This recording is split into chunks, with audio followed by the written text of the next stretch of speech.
ভেবে দেখুন এমন একটা জায়গায় গেলেন যেখানে নেই কোনো পলিউশন, নেই কোনো কোলাহল, আছে শুধু মনোরম প্রাকৃতিক দৃশ্য আর শান্তি, তাও আবার সাধ্যের ভিতরে। তাহলে কেমন হবে? এমনই বাজেট ফ্রেন্ডলি একটা ডে ট্যুরের অভিজ্ঞতা আজকে আপনাদের সাথে শেয়ার করব। আসসালামু আলাইকুম, this is Nazrul Islam.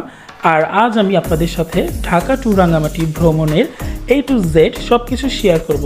So let's get started.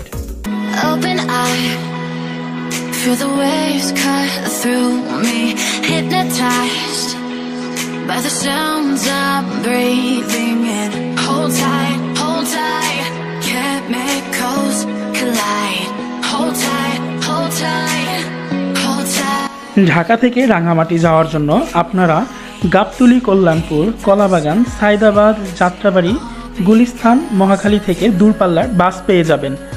Non AC বাসের ক্ষেত্রে ঢাকা থেকে রাঙামাটি জনপ্রতি ভাড়া পড়বে 870 টাকা করে এবং এসি বাসের ক্ষেত্রে জনপ্রতি ভাড়া পড়বে 1800 টাকা। আপনারা চাইলে অনলাইনে অথবা সরাসরি কাউন্টারে গিয়ে টিকিট কাটতে পারবেন।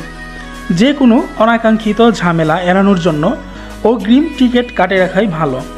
আমরা আমাদের টিকিট ভ্রমণের 2 দিন পূর্বেই অনলাইনে কেটে রেখেছিলাম। রাঙামাটি যাওয়ার জন্য আমরা গাবতলী বাস টার্মিনাল থেকে নির্দিষ্ট বাসের টিকিট কাউন্টারে যথাসময়ে উপস্থিত হই। রাত 9টার সময় গাবতলী বাস টার্মিনাল থেকে আমাদের বাস রাঙামাটির উদ্দেশ্যে রওনা হয়। ঢাকা রাঙামাটির মধ্যবর্তী কুমিল্লায় আমাদের বাস কিছু সময়ের জন্য যাত্রা বিরতির জন্য দাঁড়ায়। এই সময় আমরা বাস থেকে নেমে ফ্রেশ হয়ে মধ্যরাতের খাবার সেরে নিই। আপনাদের সুবিধার জন্য একটা কথা